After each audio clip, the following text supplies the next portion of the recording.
on mute. Yep, you just got the recording notice, right? So did I. Yeah, so please remember to keep yourself on mute so we don't interrupt the proceedings today, and keep your video off throughout this session. And for the best viewing experience, okay, according to the team and according to all our Zoom knowledge that we have accumulated through this, COVID period, you can click the tiny arrow next to the video icon on the bottom left of the screen and tick hide non-video participants, and then you have, basically just all of the speakers' beautiful faces, not mine, but everyone else. Okay. Yeah, questions are more than welcome. So please feel free to share those directly via the chat function. Okay, so at the bottom of your screen, you'll see a chat function. You can DM Dawn at LYL and Vera at LYL. Okay. All right.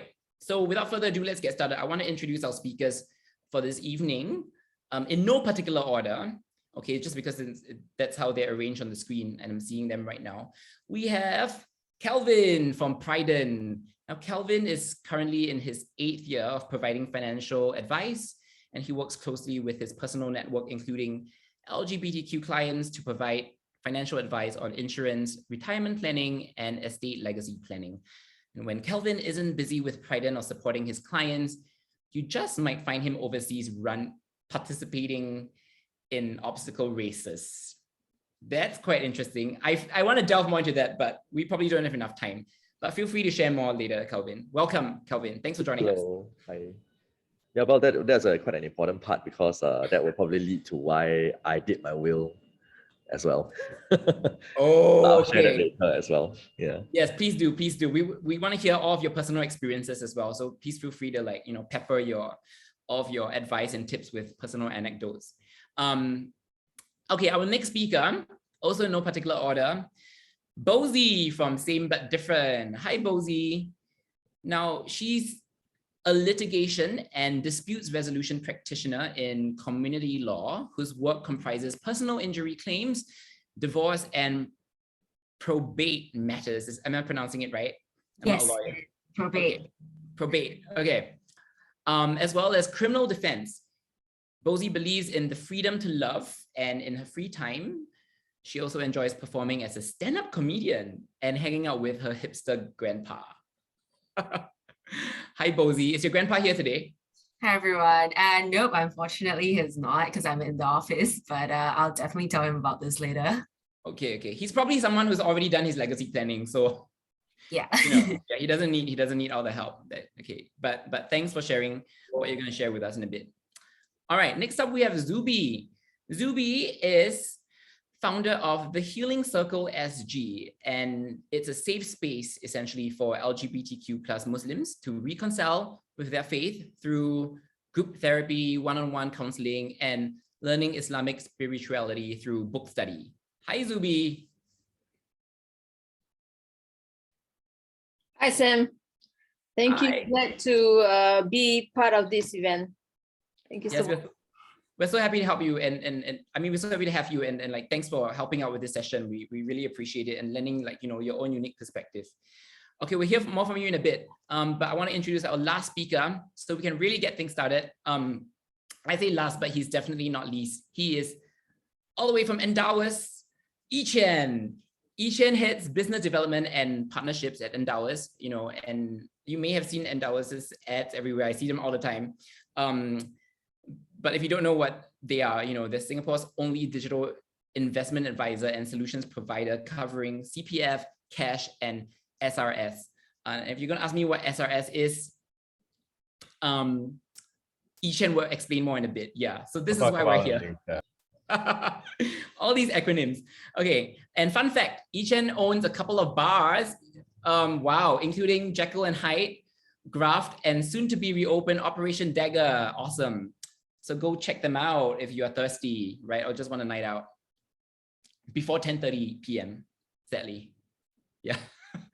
All right, so there is your great panel of speakers we have this evening, and you'll get to hear with each and every one of them right now as we dive right into the session. Okay, so today's topic of legacy planning, as we all know, is very vast and it involves, lots of considerations, nuances. So we'll not be able to go into everything into a lot of detail this evening, but we're going to try our very best, okay, to touch base on the most. So just note also that the questions that we have prepared, right, for the speakers are pretty general and we'll give you a very high level information.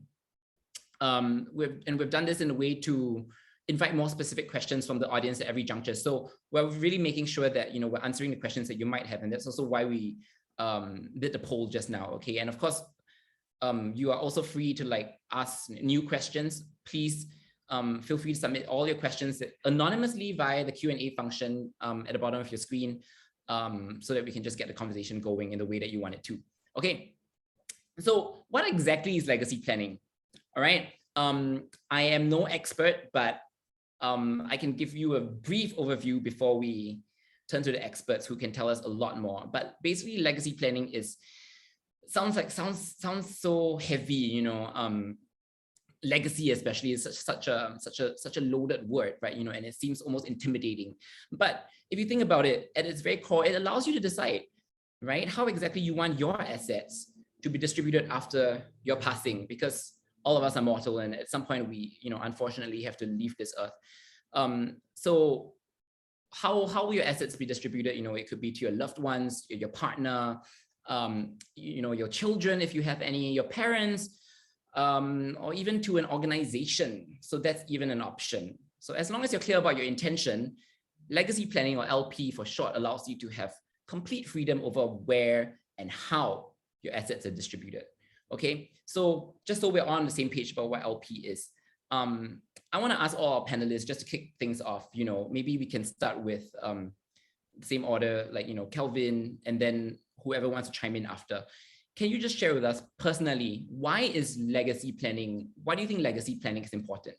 And to you personally also, do you have any personal stories to share? Kelvyn. So, okay, why is legacy planning important? Just a very quick answer to that. Legacy planning is important because we all own things in our life, right? And we don't want that thing to go to somebody else when the time comes that we have to let it go. So why not choose who you can let it go to before you reach that stage? And also because you want to make sure that the people that survive you will be able to benefit from all the hard work that you have put into your life and make sure that they enjoy what you have enjoyed as well. Yeah, so that's the quick answer to that. You have a second question? Yeah, but why do you want to come from a more personal perspective also? Because you did mention something about your obstacle race. Yes. So why obstacle course running was important to me is because that's something that I'm very passionate about and I do it in my life. So I do races in Australia and UK. Those are just simple races. But the minute that I did a 12-hour race overnight, that kind of scared me a little bit. Even though I'm in the financial planning line, right? That kind of scared me a little bit. Like I might really die in that race.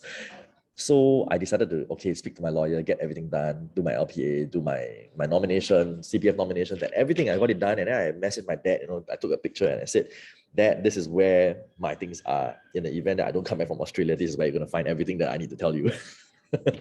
Yeah, so I think to a lot of people, they don't really put that as a priority because they might say, I don't have a lot of money in my bank account. I just started work. But technically, the minute you start work, you are automatically going to be enrolled into the dependent protection scheme. Then you have $70,000 in your life immediately, right? Or if you buy a term plan, it's very cheap, but you have $1 million that will be passed on to somebody, right? So why not get it done so that at least as you accumulate more and more assets, those assets are well taken care of to be passed on. Yeah, and I think Bozy might explain a little bit more on that part later as well. Yeah. So what I'm hearing from you, Kelvyn, is that it's a bit of a reassurance at the very least, because after you go, you really don't have control about what happens, right? You're just not around to take care of things. So it's about making sure that that situation doesn't occur and that everything is taken care of, I guess. Make the important decisions before the things happen. Yeah. Yeah. Okay. Bozy, would you agree? I mean, personally to you, is that also why legacy planning is important to you, or do you have other reasons as well? Yeah, certainly. I definitely echo what Kelvyn is saying. In my line of work, I think I get a bit more of the dispute side of things. So honestly, I think from where I'm coming from, legacy planning is really important to prevent disputes after you've passed on. I always tell my clients, after you've decided that your time on earth is enough, or something happens, you're upstairs playing mahjong, but the people downstairs are fighting it out, bad blood everywhere, and that shit ain't pretty. Okay. So, to really prevent all of that from happening, it makes sense to, while you have a voice, to let that voice be heard, albeit on paper, and to have your wishes be known, so that, when you do pass on, people can respect that. And go like, okay, this is what this individual really, really wanted, and in all due respect, let's go with it. So legacy planning is not just about after you've passed on, but also, and we will talk a little bit about LPA later, when you're still alive, but say you've lost mental capacity. And that's honestly, I think, the most painful thing. If you're still around, and you might not be able to really comprehend what is going on, because for some reason you've lost the capacity to do that, but all you see are folks like squabbling in front of you and whatnot. Like that's a pretty miserable position to be in. So in order to prevent that from happening, I think legacy planning in terms of doing the lasting power of attorney, to dedicate somebody to take care of your affairs when you can't do it yourself, but you're still alive. That's also really helpful. So I think from my perspective, it's a lot about preventing disputes, and also having a voice, and utilizing it while you can. Right. And I'm sure in your line of work, you've seen your fair share of disputes, right? So yeah, so as you were talking about probate. So probate is actually the procedure, the post-death procedure for folks who have a will. The executors will actually go to the courts to apply for a grant of probate. So that's where sort of the word probate comes about. And there are these contentious probates because folks might not have left a will, and different individuals, close ones in their families or outside, might say, hey, I should be deserving of a share, etc., etc. So these are things that I see quite common. So it'll be good to get that out of the way if you have legacy planning in your hands. Yeah. I see. Zuby and Chien, do you have anything else to add to that? Maybe. Yeah. I mean, I guess I look at it a bit more from the financial planning perspective. I mean, at the end of the day, legacy planning starts early. You can't plan your legacy if you don't have the legacy to leave behind also, right? So legacy comes in different ways, whether it's emotional, whether it's physical, whether it's financial, right? And being able to structure your finances properly from young to old, and then leaving a legacy is important. So that's, I think, my perspective from that. Okay. Zuby. Hi, yeah, I'm coming from the Islamic perspective of legacy planning, especially the Sharia law in Singapore. Sometimes they have some changes and rulings that's been in place. For example, like for our queer community, for our queer Muslims, right? The best thing that they can do if they have a partner, a live-in partner, or they have married in a civil marriage, they should leave a will, or rather, it's not a will, it's a gift that they have to give to the partner when they are alive. The reason being is, even though they have a will, it can be contested by the siblings or by the loved ones of the person that has passed away. And that will be very, very tricky. And that also will be, some rivalry from between the partner and with the opposite side. And it can happen to many people. I've seen one, even they are within a straight community, there's some issues that's happening. But at the moment right now, I think let's focus on other topic first, then I'll come back to that. Thank you. Sure, we definitely circle around. Thanks. Yeah. So I'm hearing from all of you, it's really about making sure that things, for those that we leave behind, right? Because we have loved ones and everything, just making sure that things are as smooth as possible for them. At least that's one good reason, I mean, everyone has their own personal reasons for doing it, right? But it does seem like sometimes, I mean, Chien, I wanted to ask you, do you think that when it comes to legacy planning, especially, personal finance, do you think it's often a very under discussed and like overlooked kind of topic? And if so, why do you think that's the case? Why do people seem to, avoid it or like? Yeah, I think if you look at it in traditional Singapore culture, and anyone, please feel free to correct me if you think differently, but money is something that we've been taught, I think, as kids, whether you're Chinese, whether you're Indian, whether you're Malay, in the Singapore culture, that you shouldn't really be talking about money, right? It's something that's very personal. And so, whether it's talking about your salary, whether it's talking about your savings, whether it's talking about what you're investing in, traditionally, this is something that people, perhaps maybe even in the older generation, something that they haven't really talked about. I think with the advent of online investing, I think that's changed. I think people are more willing to talk about insurance now. They're more willing to talk about what stocks they're trading and all that. But that's also, depending on how you're doing it, might not be spectacular, because you still want to think about how you manage your money in the long term, right? So I think when it comes to financial planning, the second reason why people might not talk about it, aside from it maybe being a taboo subject, is that people don't know what to do with their money, right? So I've got a lot of friends in many different industries, whether they are doctors, lawyers, nurses, and they're all great in their own profession, but they're not great at financial management, right? And so they might not talk about it, one, because they don't know how to talk about it, or two, because they're embarrassed to talk about it in that way. And so it's being able to remove that stigma about talking about money so that people can make the right decisions about it, and then thereby also applying that to legacy planning in the future. Yeah, I mean, I would speak from personal experience also, like the inertia is real, and I can't even explain it. I know that it's important, like, and the poll also shows that, a lot of people who are tuning in right now know that it's important, but it's just taking that step from knowing to actually doing it just seems like such a big hurdle. I think also when you have enough money, like, I mean, assuming most people have enough money to live from day to day at least, right? And so if you're not saying you've got a roof over your head and you have 3 square meals a day, you might not be thinking, oh, what do I need to do to grow my money today so that I have enough money in the future? And that's a thing that hopefully, we can, I guess, help out a bit more here today. Right, future proofing in that sense. Another, which leads me to my next question also, because there seems to be, and I want to ask Kelvyn this, right? It's inertia and everything, and reluctance to go into it, and like stigma, like Chien mentioned. These are some factors, but sometimes it's also misunderstanding about, misunderstandings and misconceptions about legacy planning in general. Do you think that when it comes to this space of legacy planning, there's a lot of misinformation, and what are some of the biggest misconceptions that you have come across, like, at Prident especially? Yeah, I think the discussion earlier was a very good lead up to this question. So in my mind, I was just about to say that, yes, there's a lot of inertia. A lot of people know that it's important, but they don't dare or don't want to talk about it because either they might be afraid that they might say something that is contrary to what is really supposed to happen, or they just want to avoid it because they're not familiar with it. But with my experience personally, right, is that most of my clients will actually do talk to me about it. Every year they talk about it, right? I realize they get more and more confident about talking about it. And then sometimes they're the ones who text me and ask me questions these days.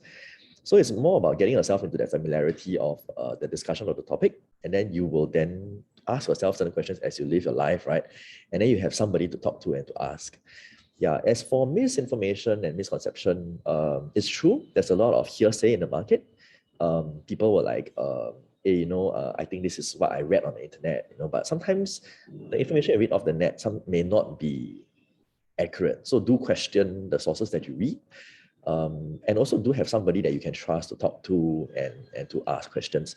And that's why I think me and my few friends in Prident, we actually decided to come together and say that we want to be the source of accurate information for the LGBT community. Yeah, and at least we address questions which relate directly to the community, and they are able to hear real stories as well from people that we interview, and we have panel discussions and all that. So we hope that at least the information in the market or in the community is real and accurate. Yeah.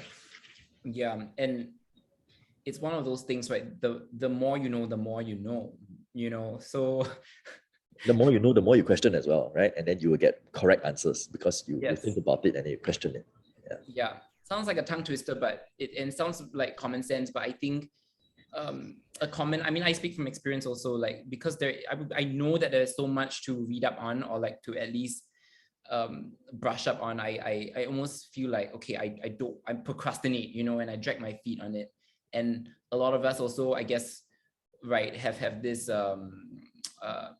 like Chien says, like, you know, it doesn't seem like it's such a pressing need at the moment. A lot of us, you know, some days we wake up feeling old, but we know that in the big scheme of things, you know, touch wood, but you know, we are in the big scheme of things, we still have a lot of life to live, and so it doesn't seem to be such an urgent matter. But like all of you have actually pointed out, it's quite important to plan ahead, because you never know, right? And some things you just don't plan for. So I have a question for Bozy and Zuby. Assuming folks are unaware, what happens when someone is incapacitated or passes on without doing the legacy planning? So this is like the scenario that you all said we wanted to avoid, right? Yeah, and how is this situation different if this individual is in a same-sex marriage in Singapore? Yeah, okay, so that's a really good question, especially when it comes to not leaving a will. So there are two scenarios, right? One is if you're incapacitated but still around, and the other one is if you've passed away without a will. Tackle the second one because that one's a bit more straightforward. So if you've passed on without a will, essentially your assets, if they are not joint named, they will be distributed according to the Intestate Succession Act. So that sounds like a mouthful, right? It's basically a legislation that does a bit of a flow chart of like who's still around in your family, and essentially that's how your assets will be distributed. If let's say you're unmarried and you've got parents, essentially it will go to your parents if they're still both around, 50-50. If you're unmarried and your parents are no longer around but you have siblings, then it will go to your siblings, and it will somehow, you know, it basically stays in your bloodline. You know, how you want to, whoever who's still around, it could be a distant uncle, hopefully not twice removed, or you know, somewhere along the lines. If in the event that nobody you can find who's in your bloodline, it will go to the government. So that's how the Intestate Succession Act sort of goes for non-joint assets. If it's joint assets and the other individual whom you're joined with, it will just take everything essentially to those joint assets. So that's really tricky for folks in the same-sex relationships, because essentially if it's not an official marriage that is recognized by our state, unfortunately, then it can't go to your spouse. Okay, for straight couples, it's very straightforward, literally.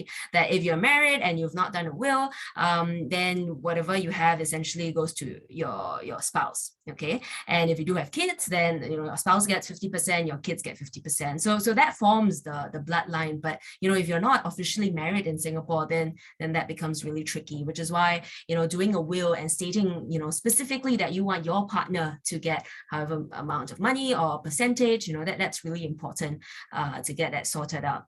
If not, they might not end up with anything because your relationship is unfortunately not recognized by the state as like a marriage. And then, so that's with after you've passed on. When you're still around but incapacitated, then that's a little bit tricky because, or rather, it's tricky to a certain extent, but also maybe your same-sex partner can come in a little bit easier in the sense that when these things happen, when a psychiatrist certifies that you've lost mental capacity, what then happens is that somebody in your family or your close ones or your partner has to apply for what we call a deputyship application.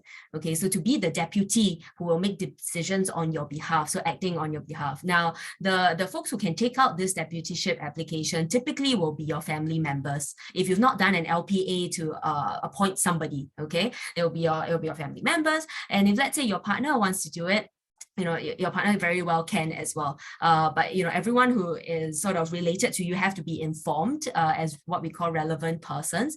And if your family members are not happy with your partner being your deputy, then it becomes like a contentious court case. But at least folks get to say their piece in front of the judge and say, I've been taking care of so and so for so long. I'm their partner. I should be the deputy and things like. So then the court will see, okay, in the best interest of the incapacitated individual, who should be the deputy. Yeah, but if you've done an LPA, which in the process you've appointed someone to come in, essentially you've appointed a deputy already, then that won't be too much of an issue. So which is why from the legal perspective, it's really important to do these legacy plannings. Yeah, and I'm just hearing from your answer already that there are just so many possibilities, and that's not even all of it. There's so many permutations and combinations depending on like what your family, like you said, tree and map is like, and like who are the loved ones who are still around after you go. So many different possibilities. And another possibility, of course, is if you're Muslim, right? So all of this, of course, affects our Muslim friends, in a very different way. So thankfully, we have Zuby here. Could you please explain to everyone how would it differ in that sense for our Muslim friends? Well, according to the Sharia law, right? As you know, even if, let's say, the state law in Singapore legalized the same-sex marriage, right? However, majority of the Muslims here are conservatives. They would not prefer to encourage queer Muslim to be in a same-sex marriage. So that will be in a way that queer Muslim are able to get married, but in a civil way. However, in the Quran, actually, does not specifically say that you have to have a legal marriage in Islamic way. Marriage means something that legal, binding by the law of the state. Actually, that's what is stated in the Quran. And however, it will be a bit complicated because when they give out the will, when the other party or the other couple, one of the couple pass away, right? There will be some complication. For instance, let's say, even they are legally married in Singapore, for example, but they are not being seen legalized in the eyes of the MUIS, okay, the Islamic Council here in Singapore. So what the best thing to do is, for my advice, what I've learned about this Sharia law is give to your partner and do a prenuptial agreement with your partner first. And from this prenuptial, let's say you bought a house 50-50 with your partner, right? So, and you feel that if either one of you pass away, the house will be fully owned by the other partner, right? I think that's the best way to do. However, in the Islamic law, in the Sharia law in Singapore, because Sharia law is based on the country, on the states, it's not universal, to be honest. If in Singapore, actually, the siblings of the late partner or the loved ones of the late partner in the bloodline are able to contest it for the property as well, but not 100%. To what I understand, it's only 25% they can claim for that. That's how difficult it is. And I have one scenario. This is a live reality of one woman. They are straight partners, straight husband and wife, straight couples. The husband convert into Islam, become a Muslim. He's a Chinese man. And the wife is Indonesian Muslim. He converted, and then he put a will that the house is belong to her 100% once he died. He has a will from the lawyer. But when he passed away and she buried him in the Islamic grave, right? In a Muslim grave, and she showed the certification that he converted as a Muslim. MUIS, however, take over the house property. And for that, the will that is being written with the witness of the law, with the witness of the lawyer itself, has been revoked by the state, by MUIS itself, because MUIS claimed that the house could not be fully owned by the wife. Reason being, she has two daughters, which is at that moment was at the age of 2 and 4 years old. So the house can only be divided once the two daughters reach at the age of 18. So because of that, the wife, who happens to be an Indonesian, who is not working, and the husband already passed away because of cancer, she had a lot of difficulties, like she trying to back and forth, doing legal advice and all this. Even if I'm not wrong, Aware has helping her out, but still she's not able to win for that. Rhetoric saying that that will is more legal than what Muiz has been claimed for them. So for that reasons, she is not able to sell the house, and she still stay in the house, and that's where the problematic issues comes in. When as a woman, right, either when you get divorced or your husband pass away, you are not become rich, you become poorer in Singapore itself, especially when there's no legacy planning from the husband. But like this lady, the husband has a legacy planning, but it's being revoked by Muiz, and that was quite shocked. It's my first experience I had encountered that and see it by myself. And right now, I think she's working, but again, she has to wait until the child is 18 years old, then it will be segregated and divided by 3.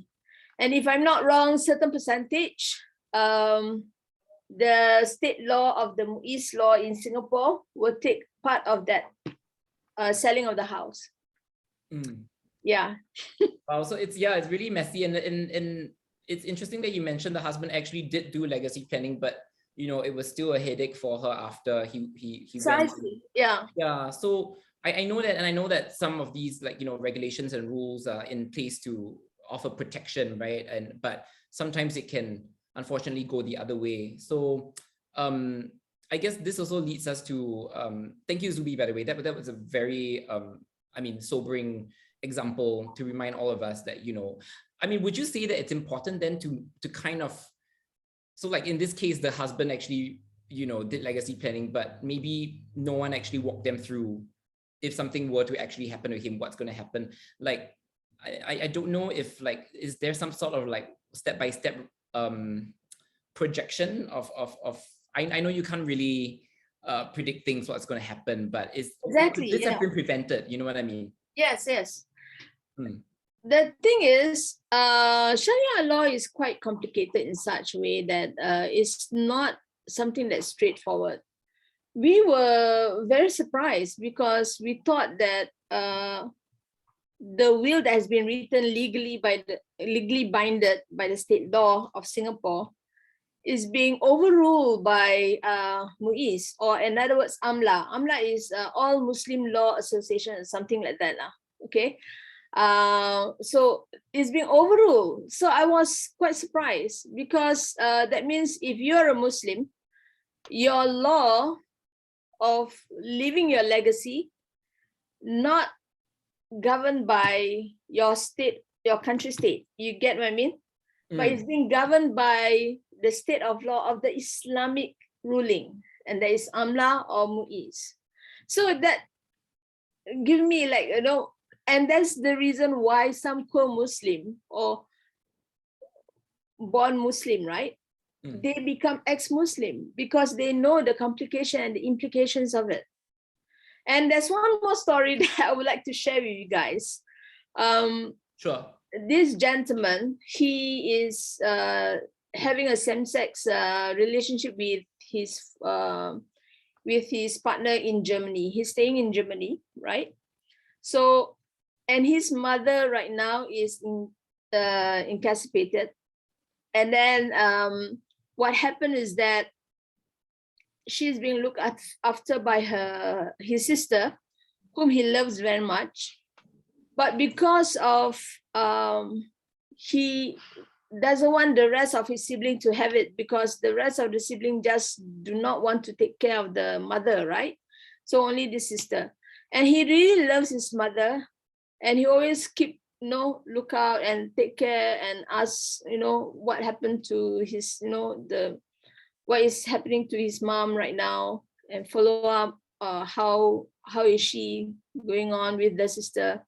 And he knew all the siblings just ignore to even look after, to even like asking the sister, hey, do you have a money to pay for the medical bill or anything? None of them has helping her out on this matter.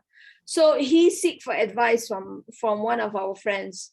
And what we do is that he said, if I were to, because he's the only man in the house, right? In the Islamic law, the men will have more percentage than the women.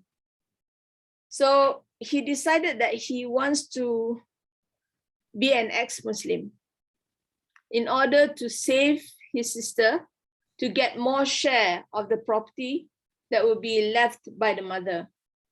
In that case, that the sister that look after the mother will have more percentage of the will.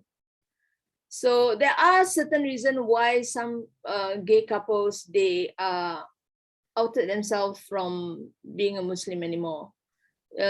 Not just because of the ruling, but because of they love their loved ones, either with their partner or their families.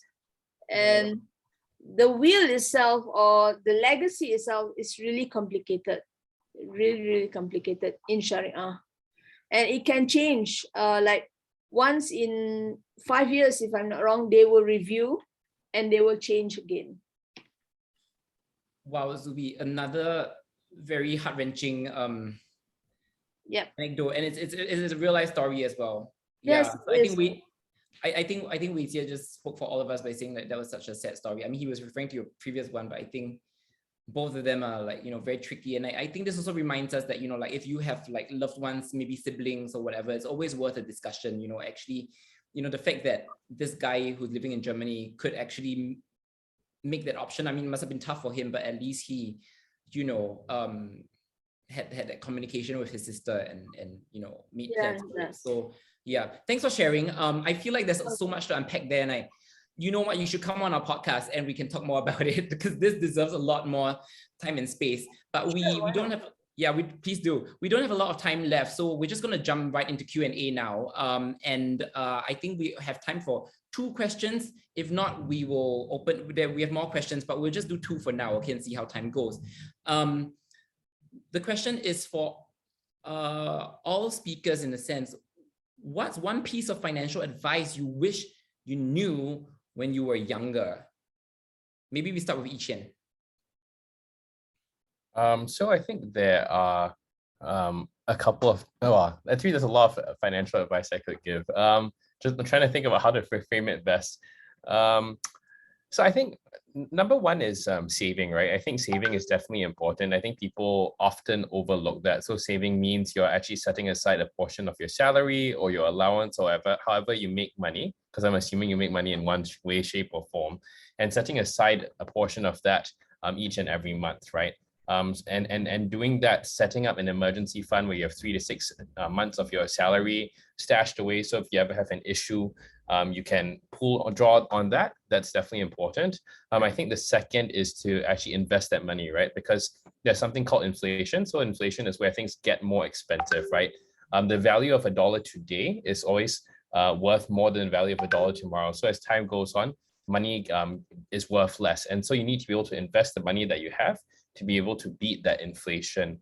And I guess I think the third thing around it, and I think Kelvyn can talk a bit more about it because definitely more space, but having insurance is actually very important. So one of the things that we kind of say is like buy insurance or buy term and then invest the rest. You have to be able to protect yourself if something happens, right? Because no matter how much money you save, no matter how much you invest, especially when it comes to medical issues, more often than not, if you don't have the insurance, you could be put in a bit of a tight spot. And I've seen examples and heard of examples where people end up depleting all their savings and all their investments because they weren't able to do that. But I think going back to the saving and investing bit, there's also a big difference between investing and gambling when you talk about managing your finances. So buying a single stock that you really believe in the company and you want to hold it long term, that's investing, right? But if you're buying a stock because your friend said, hey, I think this is really cool and you're going to make a quick buck from it, or you're going to buy this crypto coin and you're going to make a quick buck from it, that's gambling, because you're not exactly sure where it's actually going to go. Is it going to go up? Is it going to go down?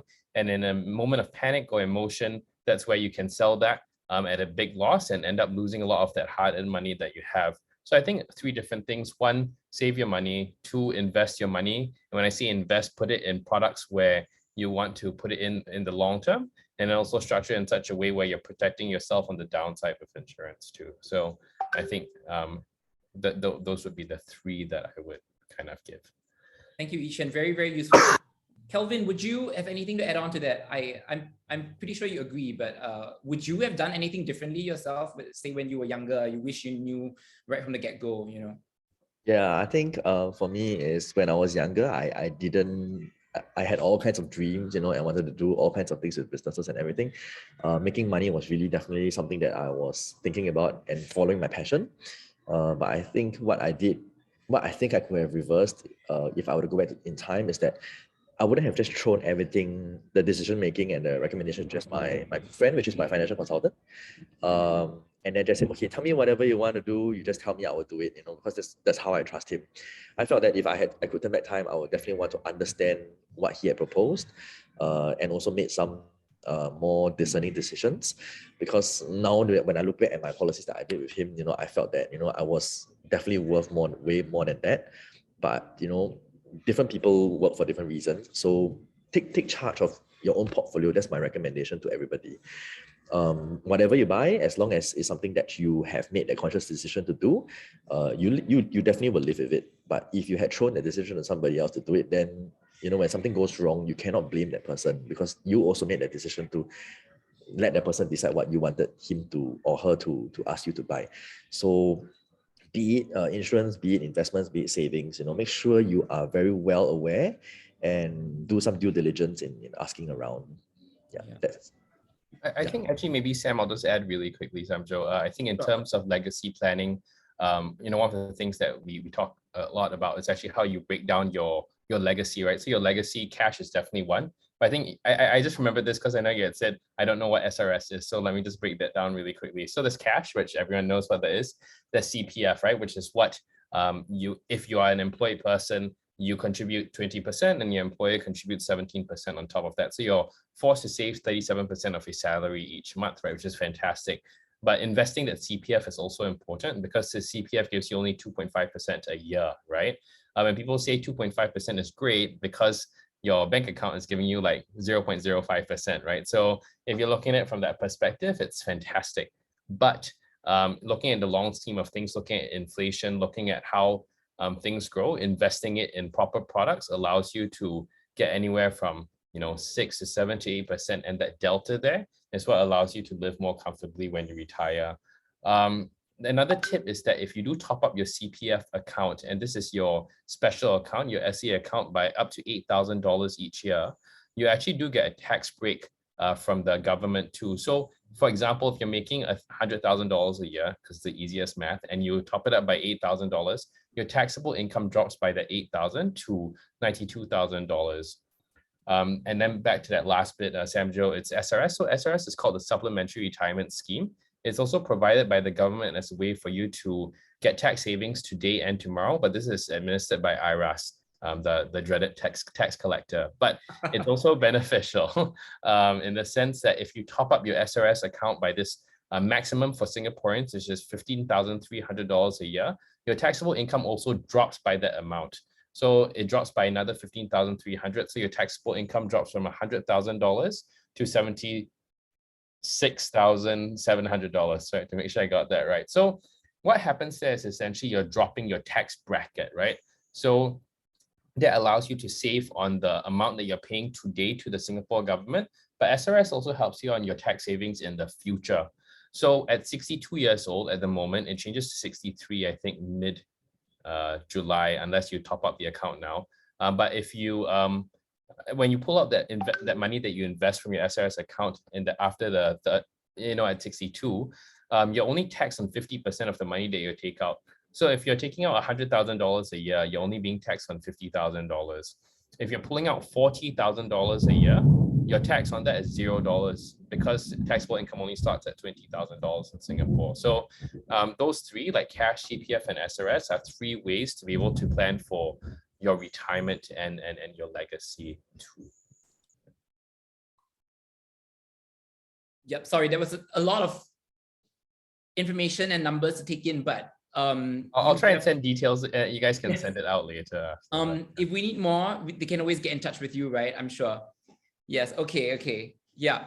Chien, thank you so much for sharing. That was really that isn't quite sobering. I think nothing tells it quite like numbers. It's just like in black and white, right? So thanks for showing us like what a difference it actually makes. I wanted to jump into our last question, and this is quite an interesting one. I think a lot of us can relate also, because I was that guy who, okay, yes, I did think about buying insurance, but if you ask me what my insurance terms are, like, I don't really know. I feel like something similar to what Kelvyn was talking about just now. Like, I essentially did the opposite. I didn't really do my due diligence. I just felt like, okay, I needed to get insurance of some sort. But now looking back, I'm not sure if that was the right decision. And I'm not sure if I don't really have that. Unfortunately, I don't really have that close relationship with my insurance agent also.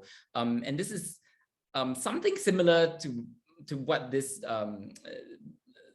question is trying to say, I guess. But I'm guessing this is a broader question even. But it's about a relationship with their financial advisor. The question goes: my wife and I have been looking to do up our will, but we're not comfortable speaking with our financial advisor. I think FA is financial advisor, right?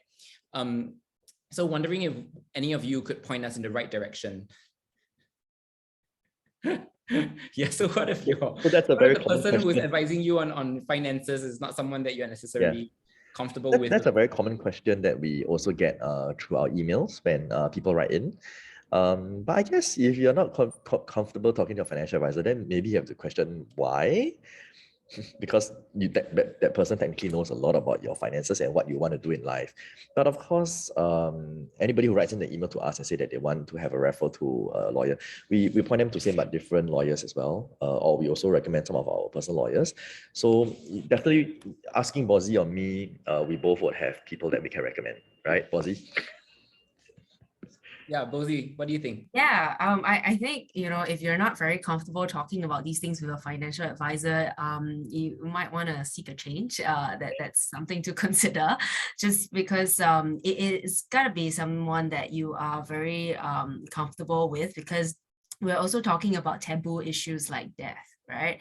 And these are things that it's sometimes we don't even open up to our own close ones about it. So if you want to make sure somebody is looking after what you have, then you should be really comfortable with this person. But when it comes to making a will, then I would say perhaps lawyers could be also an additional asset in assisting you in that way, just to tell you what like the legal implications of things are. And then of course, obviously the will only takes into effect after you've passed away. So as far as you're alive and still enjoying this earth, speak to someone that you're comfortable with as a financial advisor. Okay. We do recommend people based on some of their preference. Sometimes they prefer certain genders or certain sexualities. We also recommend according to who we know. Yeah. And if you're in a case of like the person who asked on behalf of him and his wife, and I guess they feel like a bit stuck with their current advisor. It's like, is it a hassle to change, to switch to someone else, or is it actually entirely possible? It's entirely possible to some extent, but of course, if somebody were to come to me and say that they want to change a financial advisor and it's a different company, I would still recommend certain things that they keep, because it's detrimental to give up certain things, because it's all health underwritten, it's all time sensitive. So we definitely have to discuss before we take any action. It's possible, but it's depending on the recommendations of how we assess the portfolio. Okay, thank you so much, Kelvyn, and thank you, Bozy, also for sharing. In fact, thank you all of our speakers. We unfortunately don't have a lot of time left. I've been given strict instructions to end by 6 sharp. So I'm just going to do a quick wrap up here, and don't worry, because if you have a lot more questions, and I'm sure a lot of you do, I'm pretty sure Kelvyn, Bozy, Chien, and Zuby are willing to take these questions offline or on a different sphere online. Like I saw Chien post his LinkedIn page and everything. So feel free to reach out to them. I'm sure. Just don't be creepy about it. I'm sure they'll be happy to take your questions. So thank you all so much, really, for all your such passionate sharing and all the colorful anecdotes. It really, really drives from the point. There's nothing like real life stories to show you that this is something you should be looking at. Yeah. So we hope that we've managed to answer a lot of your questions. I know we couldn't get to all of them, but hopefully this session has at the very least given you the confidence and a bit more clarity about how to go about legacy planning. Yeah. And if you need any support, or other than the speakers, you can also feel free to reach out to the Live Your Legacy team, okay, via this website that we are posting right now. You can scan the QR code, okay, and the team will be very happy to help wherever they can, okay? So yeah, if not, you can always just Google Live Your Legacy as well, and I'm pretty sure the link's there as well on the website. So thank you. Hope you enjoyed the session. Please, we do have a feedback form. So if you want to give us a hand by filling that out, there'll be another QR slide popping up in a bit. Oh, there it is. It's the one on the right. Yeah. So we might be doing more sessions like this in the future, and there'll be other people and other attending and other topics that we want to cover. So your responses will really, really go a long way in ensuring that this entire Live Your Legacy campaign gets better and just more informative as we go along. So, and it would help us help more people, right? So hopefully as time goes by, there'll be less of these sad anecdotes that we just heard of today. Thank you so much. That's all the time, everyone, that we have for today. Kelvyn, Bozy, Chien, Zuby, thank you so much for taking your precious time off your schedule today. Really appreciate it. Please enjoy your weekend and stay healthy, stay safe, everyone. I think if anything, this pandemic has taught us that health is so important. So yeah, take care, everyone, and have a good evening. We'll see you all at the next event. Thank you. Bye-bye. Bye.